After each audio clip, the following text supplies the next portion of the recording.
Welcome to Beyond the Closing Table with Setco Services. In this podcast, we delve into the world of real estate and explore what happens beyond the closing table.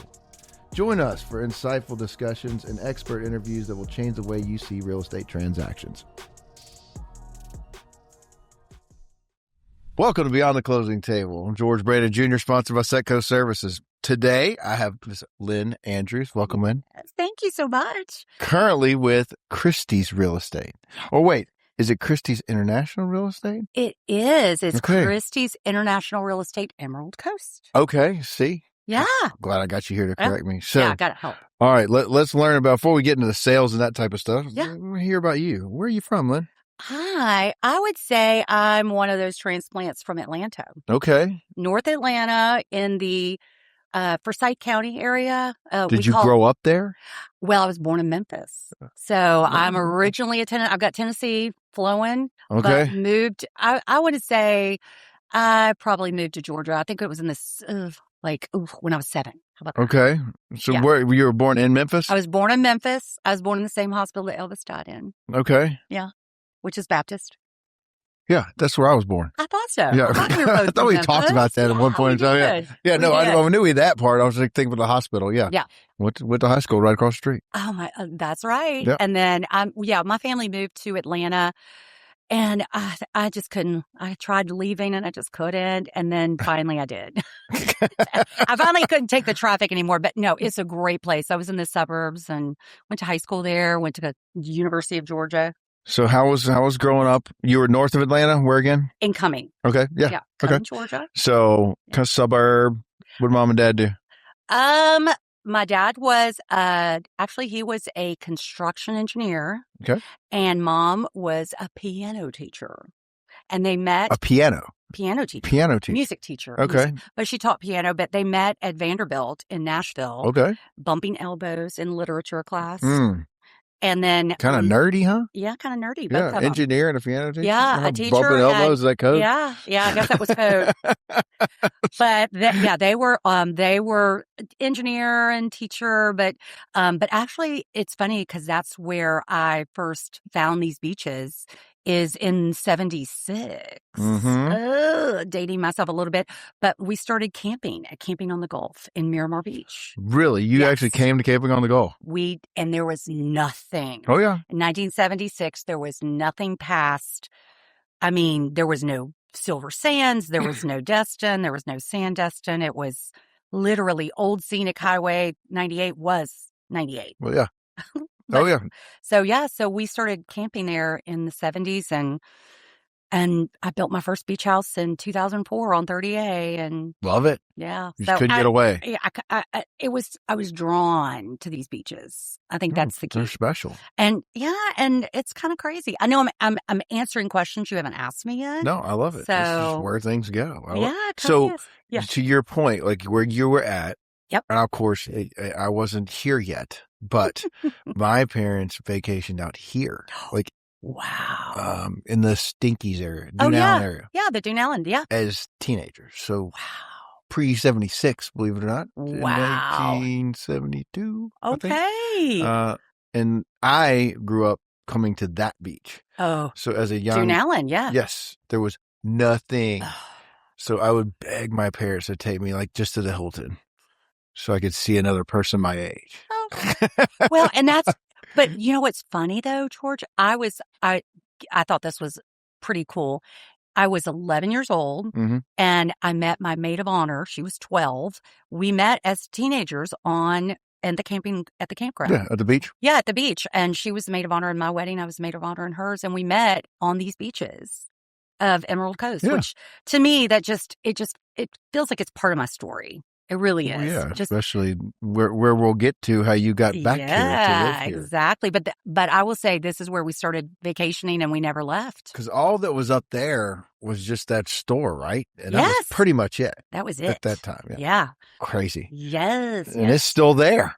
It is still there. And so is that campground. I know that old man will sell.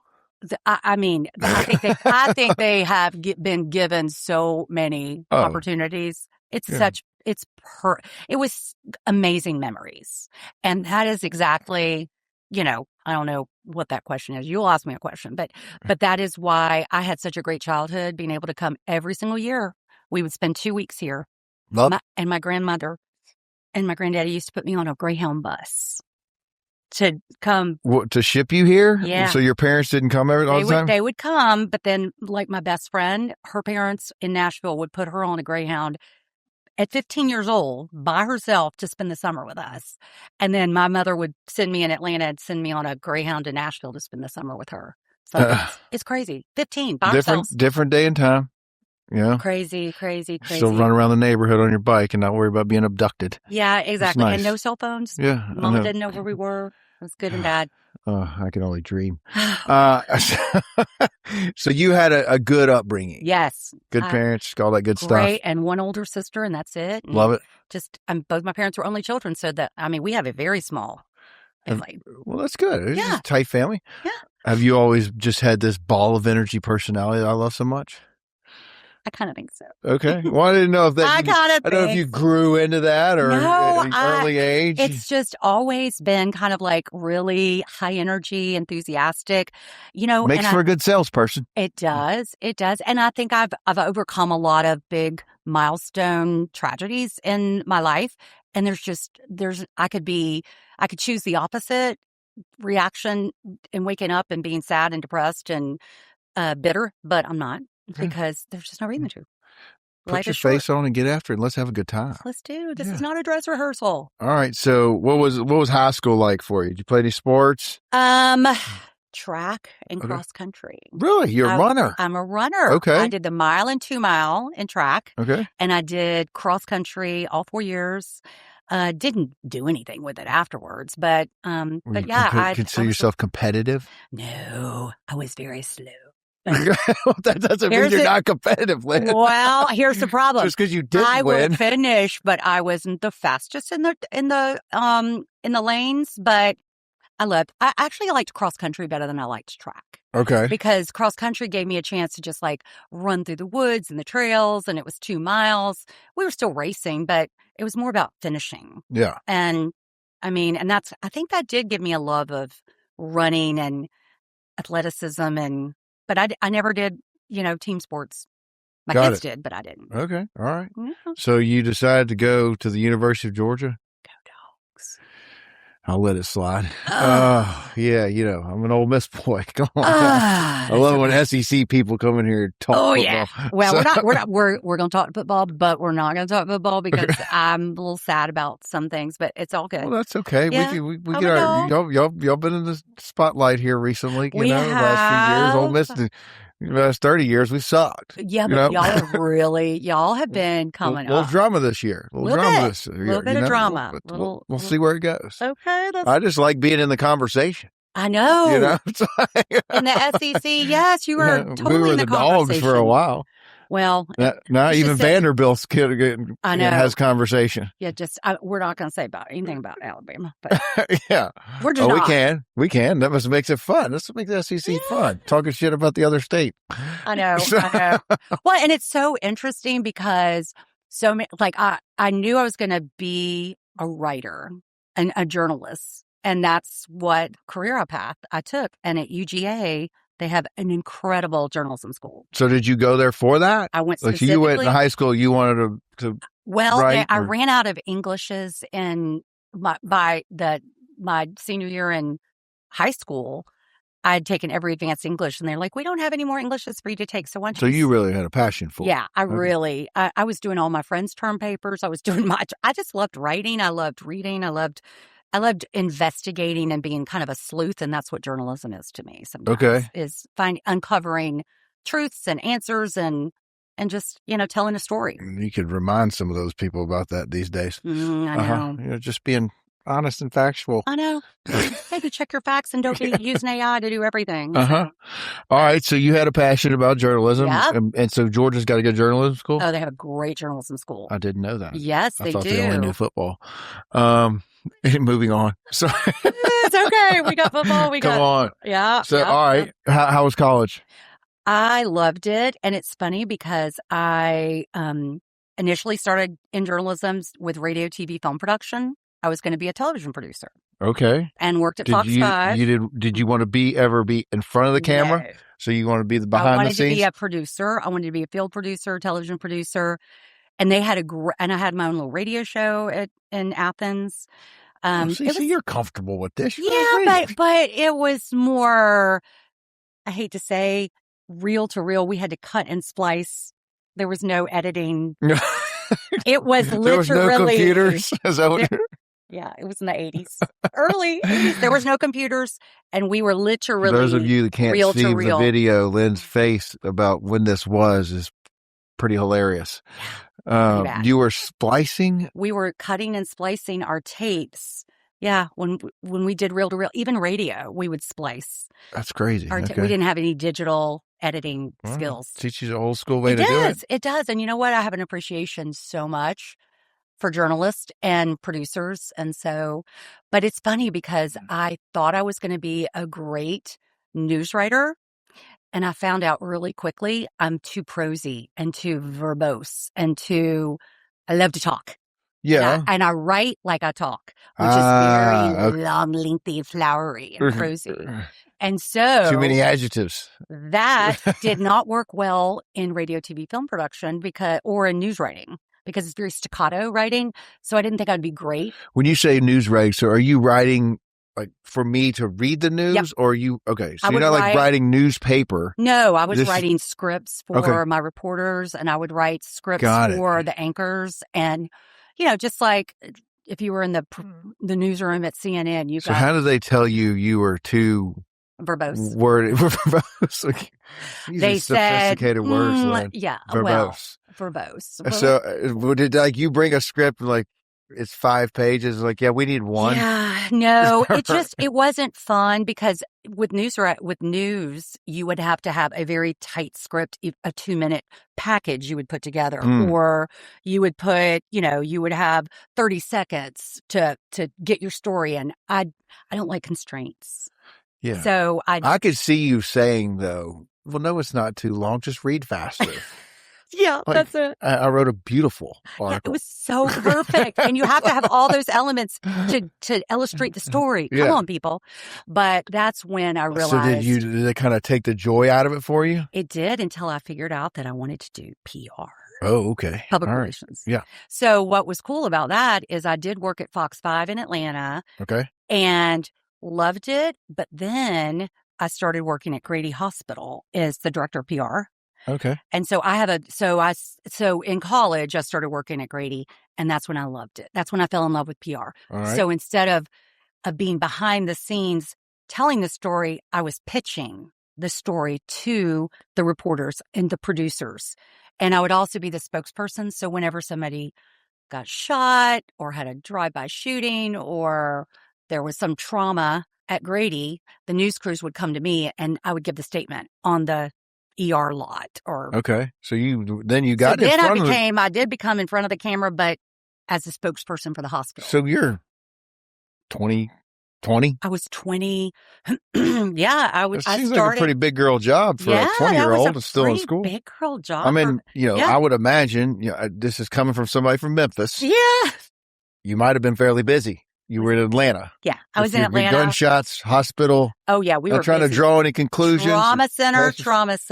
Yeah, it's like. It was busy. And this was at Grady Hospital. And then I worked in PR, which is, I did marketing and PR, but I did it after I left Grady, I went to the Apparel Mart. So how did you just go back real quick? I'm just curious about this because I know a little bit, but how did you what did somebody come after you? How did you get? I mean, you seem very young for a PR job for a significantly large hospital. Yeah. Well, I was working under the VP. Okay. Of PR, and she did not know what to do with me because I was writing newsletters. I was the spokesperson. I was taking all the crews around. They had skeleton staff. I mean, they had a really small staff, and PR wasn't making a lot of money, so there wasn't a lot of people out there beating down the door to take the job, but they needed somebody to do it. And I think what they appreciated is that I came from a journalism background. Okay. So I would the reporters loved me because I would put the package together if I was saying, hey, we've got the first infectious disease clinic, I'm going to get a physician for you to talk to. I'm going to get a patient. I'm going to give you B-roll. So I was able to put the package together and pitch it to the reporters. And they're like, oh my God, you did our work for us. And I'm like, because normally they do it all themselves. Mhm. So they knew their side of the yeah. I knew game, how to if you put will. a press conference together. I knew how to do the B-roll. I knew what they were going to look for to make their story better. And that's why so it helped. So you got in that PR world, now you like it. I loved it. Okay. Yeah. So where'd we go? So then we went to work for John Portman in downtown Atlanta for the Apparel Mart and the Merchandise Mart. So that was kind of a fun. Is that a PR firm? We had an in-house agency for the Apparel Mart. Okay. And the Merchandise Mart. And so what we would do is how like High Point, North Carolina has furniture sales, or they have markets. Yeah. Where all the furniture retailers would come in and look at all the new hot jewel tone trends for couches. I love it. So cute. You think I know all about furniture, but yeah, I do know what market is. Okay. I know you're proud of me for that. I know. So proud. So anyway, so long story short, I'm very verbose telling the story, but I loved it, but I loved healthcare PR better. So that's when I went, I stayed in healthcare. I went back to healthcare in like 91 in the early 90s. Same deal or what? Keystone Hospital, which was was another a level 1 trauma center. Loved trauma. I don't know. You either love it or you hate it. Really? You either love it or you hate it. I had plane crashes. I had drowning victims. I had car crashes, stabbings, gunshots. Never took its toll on you? I guess you're not really seeing it. You're just reporting. No, I was watching it. I mean, I was in the ER and I remember plucking some of the reporters out who would try to get in and get a story, and they would go to the ICU and sneak their way in wearing a doctor's coat. And I would figure it out. I would drag them out going, you can't get this story. I have to, it's just control the message. You had to control the message and you had to control the narrative. But I stayed in healthcare marketing. Gosh, I got recruited to Northside Hospital during the Olympics in '96 in Atlanta. So when you said healthcare marketing, I got the PR side. I can see I'm out in the emergency room parking lot talking about a gun. PR. But what the marketing side, what else were you doing there? For marketing, it's kind of funny. You don't think about hospitals having a market, but we had service lines of excellence, just like any other product line. Yeah. So we had women's services, cancer services, orthopedic services, ER. And I usually there's about 5 service centers of excellence. And so I would put marketing together, to market the hospital services to, say, for instance, I was marketing maternity services. Mm-hmm. I hate to say it, but we would market womb to the tomb for women's services. Yeah. From cradle to grave. We would birth their baby and then we would take care of them in later life. Did you come up with that one? No. No, probably not. No. I guess. But I mean, in whose ever defense. Yeah. They got you covered. Yeah. At Northside Hospital, after I left Keystone, I went to Northside Hospital, and they were the baby factory of the Southeast. Okay. I mean, we probably were delivering, I think, 12,000 babies a month.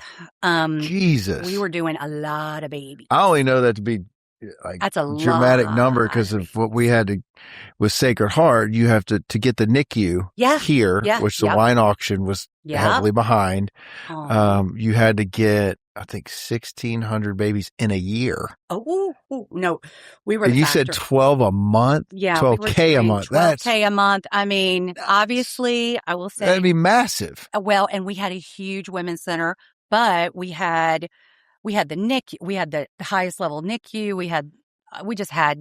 It was a women's center, but it was dedicated to birth and then also mastectomies and mammograms and all the things that go into women's health. Womb to the tomb. Womb to the tomb. I know that's just the worst thing ever, but I think it's awesome, and I'm going to use it. Okay, can I use that? Were you covered from anyway? Yeah. Okay. It sounds like an insurance pitch. I know, but honestly, they birthed my second baby and my business. Okay. Because once I was pregnant with my second son, my husband didn't want me to work. And so he's like, why don't you just come home and raise the babies? And I'm like, I'm going to be so bored. And so that's when I said, okay, I'm going to leave. And they said, oh, no. You've got to get us through this new women's center launch. I was also 9 months pregnant. So they paid me to go home and manage it from afar. And that was my first consulting gig, was Northside Hospital. And so they let you, they paid me 3 times what I was making as an employee so that they let you roll a consultant. Yeah. Okay. So they kind of birthed my business. So my company was called Marketing Expectations because you were expecting when it was created. I love it. I feel like there's little niches in here. Yeah, there are. There's little nuggets. Little sound bites. I'm going to give you some sound bites. Okay. But they birthed my business. And so I know when I birthed my business because my son, I was pregnant with him. He was 28 years ago. So I started my own marketing and PR firm 28 years ago in Atlanta. Okay. And I've pretty much stayed with healthcare marketing clients, like GE Healthcare, Medtronics, Northside Hospital. I opened up a bunch of hospitals in Emory. Could you do, were hospitals acceptable if you had Emory and then Northside across town? Usually I didn't do, I kind of like wanted to stay, like I did DeKalb Medical Center, but I mean, I did projects for Gwinnett Medical Center at the same time. It just depends. I wasn't doing all of it. I think the last 4 years that I had the business active before I moved to 38, I did, I was the remote director of marketing for Regional Medical Center in Anniston, Alabama. And I did it from Atlanta. Okay. And we had like 3 hospitals, and I did their website. I did their social media. I did their PR, crisis management, collateral, you name it. So did you ever grow good staff? Yeah. Okay. Yeah. But I always, I think the key is it was a boutique healthcare marketing and PR firm. I worked out of my home, and then I would bring senior strategists based on if I needed to do TV commercials or if I needed to do billboards or a copywriter. I didn't do it all in-house. I outsourced and brought in the experts that were, makes sense, to and shored up when I needed to shore down when I didn't. And we all know where you ended up, but I still want to get there. What did you learn or in the marketing side of things, like even doing healthcare, that kind of may have translated, or was there anything unique you did at that time that separated yourself? In marketing, in healthcare marketing, I think it was because I had worked in-house in a hospital, so I was able to bring a unique conversation because I had strong confidence working with physicians and working with CEOs of the health system and the shareholders. So I kind of was able to, nobody was off limits. I could talk to the clinical staff, I could talk to the custodial staff, and I could talk to the CEOs. And when the CEOs would come to me and say, oh my gosh, Lynne, we've got a big crisis on our hands. I mean, crisis PR was my jam. And so, we had 10 hospitals I was in charge of at one point because we started the first vertically integrated healthcare delivery system in Metro Atlanta. And so we had 10 of the top nonprofit hospitals. We all formed together. We formed Promina Health System, and it's now called Wellstar Health System. But we did it to gain efficiencies in purchasing power when you're buying clinical, wound care buying stuff. Power. So buying power, and then, but then we centralized the marketing team. So we all marketed different hospitals, and then I was in charge of crisis and PR. So whenever there would be, something big, like we had a nurse with an active case of tuberculosis who was working in the maternity ward. I mean, that was a PR incident where we had to be proactive and call the news crew, call all the patients and tell them, you need to get tested. We had an active case of tuberculosis on the maternity floor. Your baby may be infected. It was terrible. Yeah. That's not news you want to deliver, but you have to manage the message. You've got to manage the situation as from a crisis perspective to anticipate if it can go off the rails. Yeah. And back in the day, we didn't have social media. Uh-huh. We didn't have. So it was old school news crew. I say old school news crew shows up and you give them the information. Yep. And I would put the package together, or I would walk them through, or I would be the spokesperson, or I'd let them sit down with the CEO of the hospital. And when the CEOs started coming to me going, what do I say? What do I say? What do I say? And I'm like, okay, I'm going to say 3 things and you're going to keep going back to those 3 things. I'm not going to tell you what the scenario was, but just stay focused on these 3 things. Well, I was going to actually ask you what would be a crisis short of the obvious, because that to me that's what a hospital is there for, like gunshot wounds. But you gave a great example. A nurse. A nurse with active case of tuberculosis. Another case, our nurse, and this kind of almost changed some of the systems and processes in the hospital. But one of the nurses one day went to change one of the IV bags on a patient, and she picked up the wrong bag. It wasn't like where you can do the RFID scans on the bag and on your, your wristband. And they hung penicillin. No, they hung insulin instead of penicillin. And we killed this 82-year-old woman who had myocarditis, which is an infection to the lining of her heart. She was supposed to get penicillin, and we gave her insulin. And and then the patient expired. And so my clinical team, they saw that we had made a mistake, and we proactively called the police and said, we've got a situation. We need to report this. And the news, of course, the Atlanta Journal-Constitution immediately follows the blotter. Yeah. And so we had to proactively head that one off. And man, that story just didn't die. That story, you killed da-da-da-da-da. So, and it was clear, it was a situation that our risk management had to deal with. And there was some, monetary compensation that had to come I'm through. Sure. But that's what But no foul play. No, it wasn't. I mean, you never. But it was accidental, and there was a price to pay. Yeah. Well, I mean, And I won't tell you about the circumcision laser that malfunctioned, and 2 little babies that was a crisis that ABC News came to. We accidentally. You're gonna make me cringe, and I don't usually do that on a podcast. I know. Okay, I'm sorry, but it happened twice. We made 2 little baby boys. Grit my teeth over here, Lynne.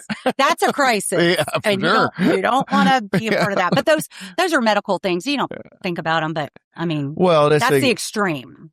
That's the extreme. Painting a picture of what you are doing. People think about it. I think about you don't know. Hospital crisis. Okay, you got to go out in the parking lot and tell what happened. Yeah, but you're talking about more internal. I mean, there's something happened here. Where, I mean, it's a whole thing. I mean, you know that there's things that happen and processes that need to be in place, but we actually leveraged that story and showed here's what changes we've made. Yeah, and so you have to try to restore your reputation. Doing it today. I mean, how much quicker you probably would need to be today. Oh my gosh.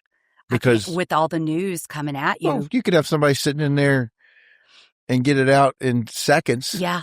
That's just happened to be in the emergency room, and then you're running for cover. Yeah.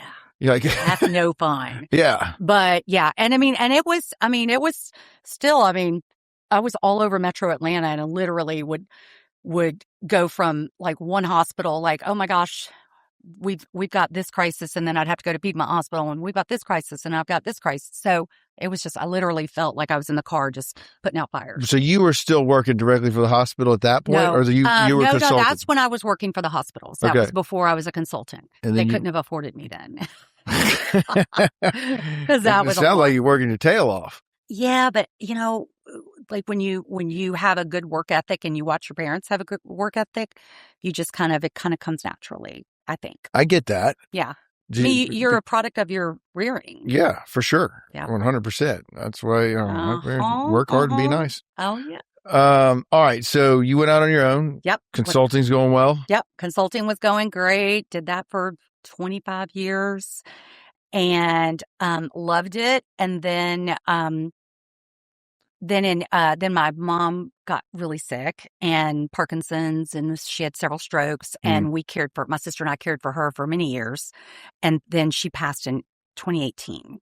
And because every time I had the opportunity to be at the beach, my mom was with me. Mm. And so this was, I mean, I don't know. I feel close to both my parents out on these beaches, but This is where you where we grew up. Yeah, I'll say I was like reconnect, but your parents we just reconnected, but soft plate in your heart for them. In the meantime, when I started on my own with my new consulting company, I think my kids. See, that was in 98. And then in 2004, my husband and I built our first beach house on 38. So we know why you came down here because, it's a little, and same. I mean, I, like I said, I grew up coming to this beach out this way. Crazy. What made you pick watercolor first? No, we were on the West End and near Dunallen, near Stinkies. Oh, okay. Not Stinkies. It was behind by Shunk. Yeah. Okay. But this was in 04 when it was Old Florida Village. Yeah. So right there on the west end of 38, we built our first house. Okay. And I managed it from afar from Atlanta. Did we close that? No, I don't think you did. We closed a bunch in there. You did close a bunch in there. There was only, there's only two of us out here at that time. Oh my gosh. Well, maybe one other. Well, it was Max Matthews. It was Max Matthews Sr. at Matthews Development Company built Old Florida Village, and they used. Yeah, we used a bunch in there. I was out here. Wow. I was running this office. That's what year? We opened the second office out here ever in 02. 02. I did. Wow. Well, not just me, but I was the one who came out here. Well, my kids, my kids and my husband, my husband and I built the house in 04, but got divorced in 06. So, and I kept the beach. Did you keep that? Who got the house? That's so bad to say, but we parted as great friends, and he and his third wife brought my kids down here, and they could come anytime they wanted. So do you still have that home? I sold it in 2021. Okay. So you kept it. I kept it for 17 years. That's pretty long for a beach house in this market. I know, and it was a short-term rental. Yeah. Okay. And it was super popular. A pineapple under the sea. Okay. My kids named it after SpongeBob SquarePants. Oh, the house was named Pineapple Under the Sea? Yeah. Ooh, listen to Pineapple. Yeah. Oh, no, I know the song for sure. Yeah. But that's a great spot, too, because you have easy beach access all over the place. Super easy beach access. It was right there by Goat Feathers. Yeah. So I loved that house. I mean, loved it. And never, when I moved after my mom passed, my sister's disabled, so I take care of her. And she's 4 years older than me. And so I wanted, I was taking care of her, and I thought she was all set and everybody was going to be happy in Atlanta. And after our mom died, she was the one that said, "What are we going to do now?" And my answer to her was, "I want to go to the beach and write novels." I thought I was going to be a novelist, like Diane Keaton, and something's got to give. Did you, at that point, did you just let it go because of mom? No, I kept it. I kept the business. In fact, I kept it. I just sunsetted that business about 4 years ago. Okay. So it was still So I still had clients. So when I moved here, I had my marketing company. I decided to get my real estate license because I personally was an investor, and I knew so many friends who wanted to come down here too and make money. It's like the green card of Florida. It is. It's real estate. I get a real estate license. And I would never have sold real estate in Atlanta. Ever even thought about it. Really? Is that much different, or just it's so well, you had a good out. thing going. I had a great thing going. I loved what I was doing, and I still love what I was doing, and I still feel like I do it. It was a perfect segue, is what I would say. Is from marketing to real estate was a great segue. So you moved down here what year? 2019. Okay, but you still had your consulting business. Had my consulting business, got my license, bought my sister a house so that we would have a landing spot, and then I had my beach house. Okay, it was still as an investment property rental, and then I got my license, and I opened up a small boutique property management company. I had like 10 houses that I managed, so I had 3 different gigs, 3 different. The management company was down here? Yep. Okay. It's called what made you get that? Unplugged Beach Rentals is what it was called. Okay. Unplug, unwind, relax. Is that I sunsetted that. I gave all my properties back or I gave them to other property management companies. Okay. There was only 10 of them. I know. I was just curious why you picked that business. I did it because I managed my own property. And once I moved here full time, all my co-owners in Old Florida Village said, will you manage mine? Will you manage mine? Will you manage mine? So it made sense. Yeah. And so I was able to, since I was boots on the ground, that helped a lot. Sure. So then I decided, let me just figure out which one is going to work. Like which one's going to be the most lucrative. And so I kept all three of them going, and then COVID happened. COVID. That dreaded C word. You were thankful to be here and not in Atlanta. Yes. And honestly, it was the best. I hate to say, COVID had a lot of silver linings and gold linings. Oh, 100%. I think as much as it was tragic for those who didn't survive or who had loved ones who didn't survive, it really was a great, like by then I had figured out, okay, I know real estate a little bit. So 2019 in March. And so I had almost about 9 months before the world shut down in March. And so by that time I had bought a place in Prominence. Mm-hmm. And so I was living there thinking, whoo, this is going to be great. And then the college kids boomeranged home and that was fun. But then I decided to pick a lane and real estate took off. Like head spinning took off. And so anyway, I'm going to let you. No. Keep going. Cause I have thoughts, but then sometimes you just answer without me saying anything. I was like, which is verbose talking. Yes. It's perfect. Verbose. I'm not a. No, you're wonderful. Oh my gosh. Well, but I think that was the fact that I had a short-term rental and, and also kind of felt like I don't know. I felt like I did a good job with that property and made a ton of money on it. Got some tax write-offs. And I learned how to really manage a property. And the property management company also taught me some of that too. Sure. So, you clearly got a heavy marketing PR background, called what it is, and really School of Hard Knocks. Mm-hmm. What did you take from there into once you got into real estate?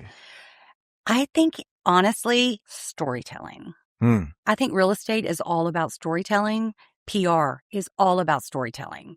And with real estate, I'm not selling homes. I'm selling a lifestyle.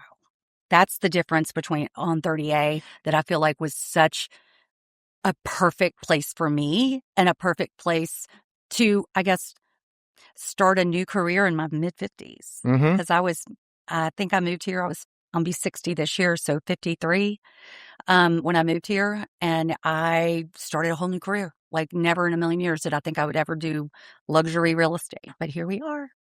Well, I don't see you sitting still at home either. No, I don't. But I didn't know what I was going to do. I thought pretty much I needed an airport and I needed a house with a roof over it. And I needed to make sure my sister was okay.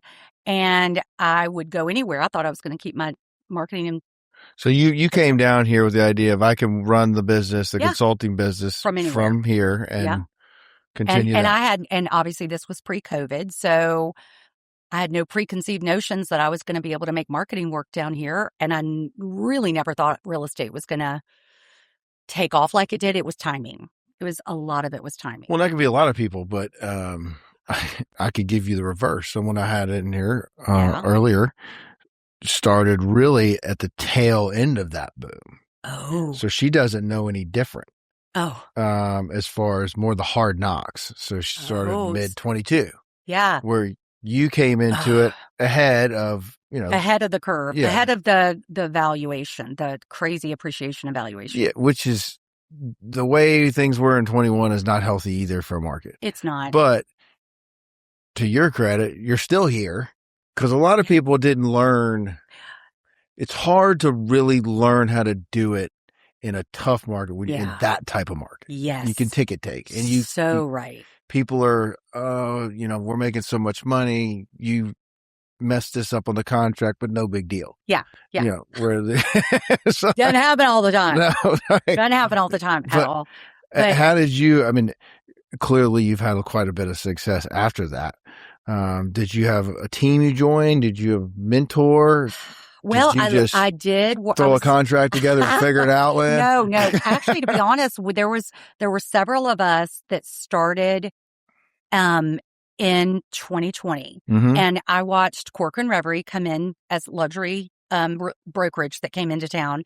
And I loved from a marketing perspective, I didn't see that many people who were embracing brand marketing and recognized marketing and leaning into the brand. And people used to pay me a lot of money to come up with collateral and brochures and postcards and mailers and ads and stuff like that.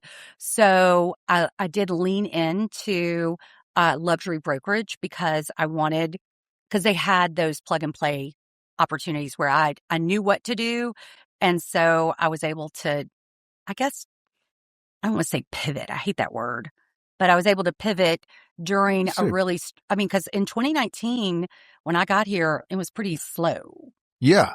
It wasn't bad, but I've been in it, well, you were here. I was here, but I wasn't doing you were here. We're making your living off of it. Ooh. So I've seen it go like this. So 19 wasn't a bad year. And then 20, it's the first 4 months. We were shut down. Weird. Yeah. So to say the least. But to your point, there were predictions about 19 and 20 where people in our industry, the big high level industries, boards were saying cut 10%, based on all the mortgage predictions and then the refis and buys and stuff like that. And then all of a sudden you're just chasing your tail. But you said you didn't like the word pivot, and going back to that thought, it maybe did you really pivot, or did you just take your knowledge from one industry and put it over here? Yeah. It'd be different if you didn't have that 30 years of PR background. I think that was slightly helpful to you, I think. Well, I think it was 100%. So I would say I kind of transposed my experience in marketing and just said, hey, I'm just going to do it for a different industry. Instead of marketing hospitals, I'm going to market a lifestyle. I'm going to market these properties. I'm going to tell a story as to how you can do it. And I tell my clients all the time, and I think this is what has really resonated with a lot of my investor clients, is when they're like, they want to do the idea of, they want to buy a beach house. They want to buy an income producing investment property. They don't know where to start. They have no clue. And they're like, oh my God, I'm so far away. I can't manage it. But I tell them, I can fish for you. I can connect you with all the resources to property management companies, cleaners and all that. Or I can teach you how to fish. And they're like, teach me how to fish, which is... I like that. Yeah. I mean, it's like I can teach them how to set up an Airbnb, a VRBO, because I've done it. Yeah. And so that knowledge is gold, because if you come from a place of contribution, it's going to come back to you tenfold. And I think I guess that was the attitude I came in with. And I'd also really feel like, George, the reason why I've been able to be successful is I didn't come from a real estate background or a sales background. I feel like that has helped me more than anything, because I'm more of a helper and I'm more of a strategist. And I'm like, let's figure out how your family can make this work. So, and I know it feels like, how can you do that and sell $150 million and be that hands-on? In real estate, this is a huge commitment and a huge decision for my buyers or my sellers, and they need guidance. And I think they do kind of lean into the fact that I've been doing this 20 years as an investor. So that's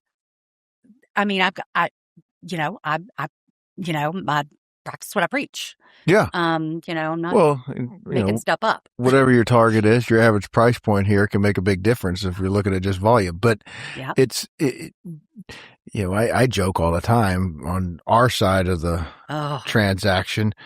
It is many times, more cases than not, a hell of a lot easier to close a $5 million home than it is a $50,000 trailer. And I will tell you, my clients are... As horrible as that sounds, it is way harder over there. I think it is too. Yeah. And I feel like that, and this is the one thing too that I think I pride myself on, because luxury is not a price point. It's a level of service Sure. that you should expect. It doesn't matter if you're buying a $50,000 or $5 million. We're going to get it done. We're going to get it done. But I would much rather be involved with a $5 million than a $5 million. Well, you have a level typically at that. Yeah. Unless they won the lotto last week. Yeah. That buyer has typically done a transaction like that before. Correct. When you get into, I should put a price point on it, but you have a certain clientele that they've moved up in life, and every time they buy, it is their biggest financial transaction ever. 100%. Now, someone buying a house in Rosemary Beach, they probably most likely have done something like that before. Yeah. So there's less pressure. There's a better understanding. And, we work really hard, as I'm sure you do, to take care. We're going to take care of everybody, but to be able to walk those people that aren't as familiar, that's where we can separate ourselves with customer service. And that's a huge, huge thing, because there are no dumb questions, but no, people don't just know be what cool. they don't know necessarily, what are closing costs. And I feel like part of marketing is educating. Mm-hmm. And I feel like in real estate and in title work, we have to educate our clients, sellers and buyers, investors. And that's been a big, that whole investor market is huge, because when you look at it, I mean, I think of it as building legacy wealth. And I did it. I mean, we built our first beach house in 2004 because we wanted to have a legacy wealth for my children, who are now happy and healthy, and one's married. And do you still let them come to the beach? I do. One of them lives with me. Okay.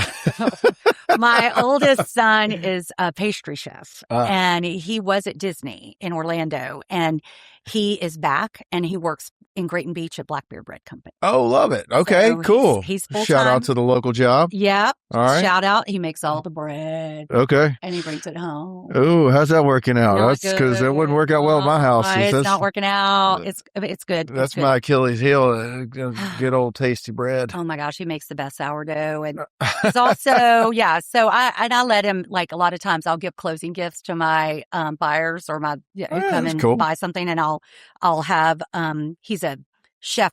He's a private chef on 30A. Okay. So I will send him over and do a private chef experience. Yeah. That was me asking Abby to get his number. Oh. She knew what I meant. You didn't know what I meant, but guess what? She knew what I meant. I don't know how you do that, but that is osmosis. Most people don't want to be in there. So tell me some of the things. Well, first of all, how was did you see any problems with, let's say, June 30th, 2022? We as a company, I'll use ourselves. We probably had, I think we had the largest, it's over 25-year company. We've grown, downturn. Yeah, but it's amazing. But we probably had the largest month in March grossing we've ever had in March of 2022. Wow. Yep. And then June 30th started going the other direction. Yeah. Quick. So you started and I'm not discounting the job you've done, but you could have your real estate agent green card and a pulse and probably put a sale together. And I'm not knocking it because I told you I don't like doing business in those markets. We're going to do it. Yeah, we're going to do it, but it's a black swan.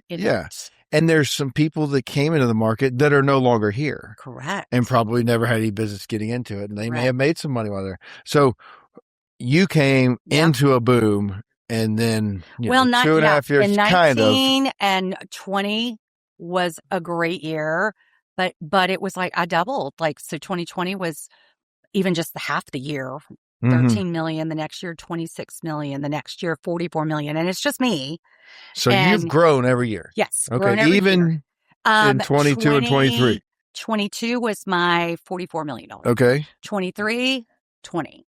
Okay. And so I dropped pretty 50%. That's probably, I know you don't like average, but we're, I don't know if we were quite 50, but whatever. I mean, but still. Everybody took a big dip. Yeah, everybody did. And then 24 and 25 were both right at 25 million. Okay. Good so it's been pretty, I feel like it's steady. obviously I want to grow, but I want to grow. I mean, we all want to grow smarter. We want to Yeah. work smarter, not harder. Do you enjoy more free time now? Actually, probably. Like compared to the consulting business when you were in Atlanta, I know that's a different phase it's just in a life. different phase in life. I feel like I hustle hard here but it's the lifestyle. I mean, it's like, I feel like I am selling a lifestyle. So I do feel like I'm busier here than I ever was in Atlanta. Really? Even with the kids and way busier here. do you like it? It was like, okay. I can't. I can see that. Yeah, May have been a loaded question, but yeah, but no, it's like my retirement comment. I don't see you. I know. And people keep saying, oh, you're going to be retiring in 7 years. What are you going to do? I'm like, oh, that's what I love about real estate. Yeah. I can sunset career. This will be my sunset career. Yeah. So I feel like even if I slow down, I can still dabble in it. But yet I work as hard as I do to fuel my love of travel. So I am a travel fanatic. That's my favorite thing to do. Every year I do somewhere fabulous. I try to. Yeah. And this, yeah. And you talk about your business at sunsetting, and people listen to this may or may not think about it this way, but it's hard, if not near impossible, to just sell Lynne Andrews' book of business because that book of business is you. Correct. In our business, it has its challenges, but it's still you could sell the book of business. Yes. Yeah. But you can a lot of times coach up a team member or younger person, bring them on, and then ride off into your travel sunset and still get mailbox money. Exactly. So gosh, you've got that. You should be in real estate. Yeah, you should be in real estate because that is brilliant. Been doing it for a minute, Lynne.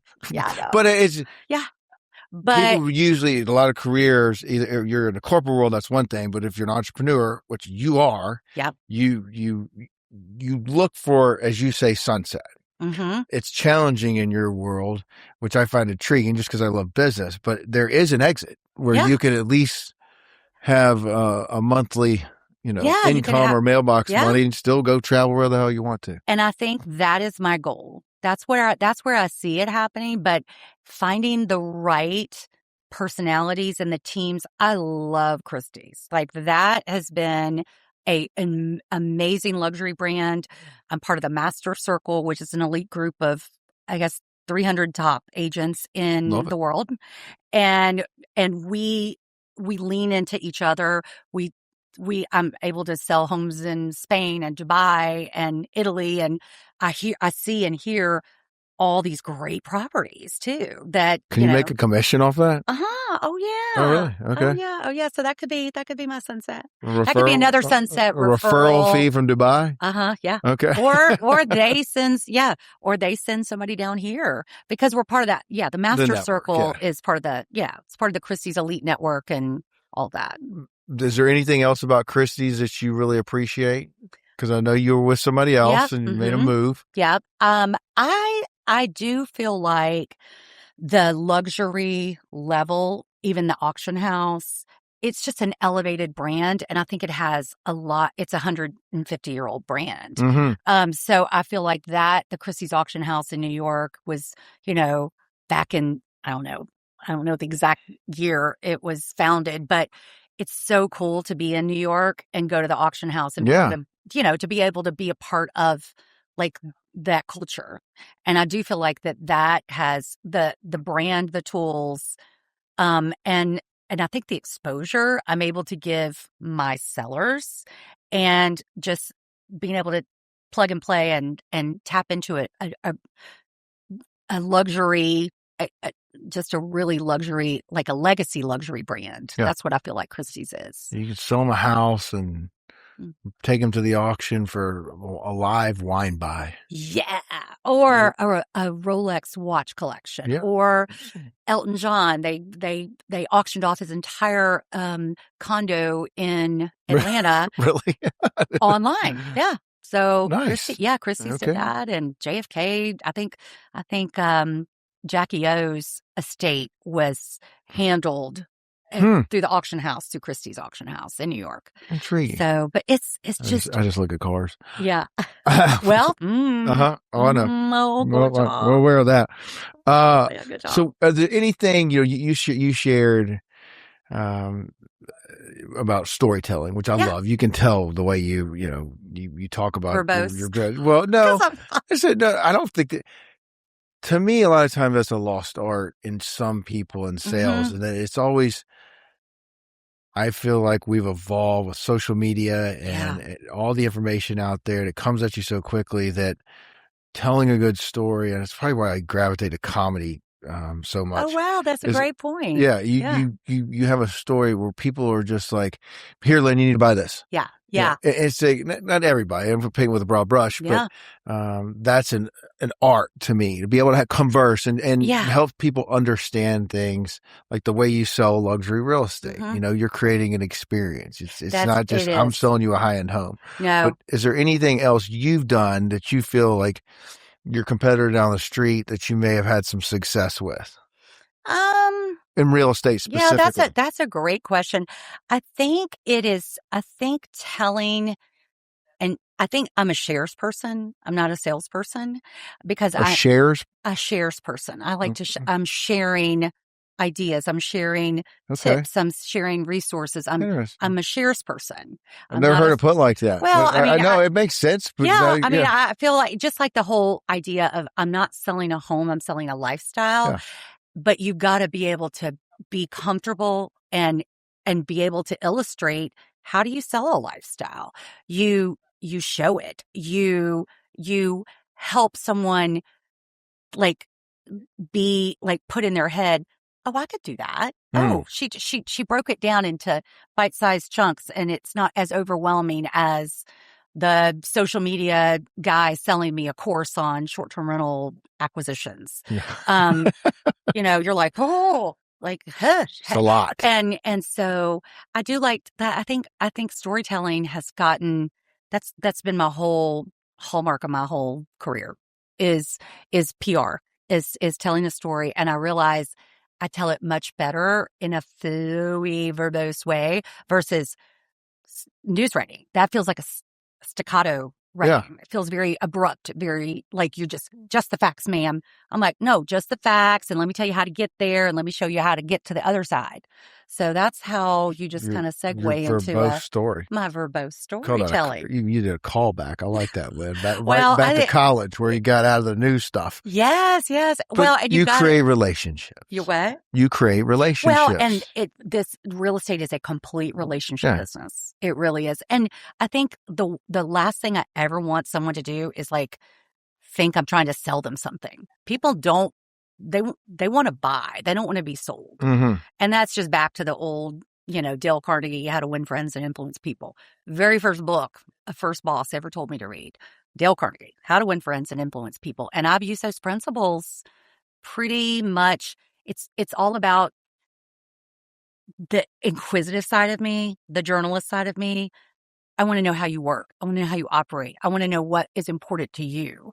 And that's going to help me deliver the service that you need to get to your goals. Yeah. And if it's, and I'm sorry, but I can put all my money in the stock market, but the stock market does not keep me warm at night. Mm-hmm. But a beach house does. I like that. So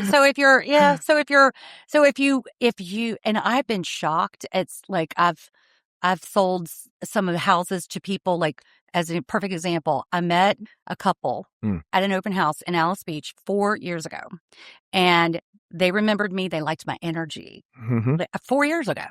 And so they're from Minnesota, and they called me on a Sunday afternoon and said, we're in town. We want to buy a beach house. We need to change our state of residence like this week. And this is the only week we have. Will you help us? And I'm like, yes. But they remembered me because I stayed in touch with them for 4 years. And that's all about relationships. I wasn't trying to sell them anything. I was just educating them on the market, educating them on, Alice Beach or Paradise by the Sea or Seacrest. And they wound up buying a house in a week, cash. They were serious, and they bought one in Seagrove Beach, and it was perfect for them. And I've come back to, I've gone over to their house several times just to stop by and see if they need anything. And they're just like, oh my God, this is really the perfect house for us. Love And it.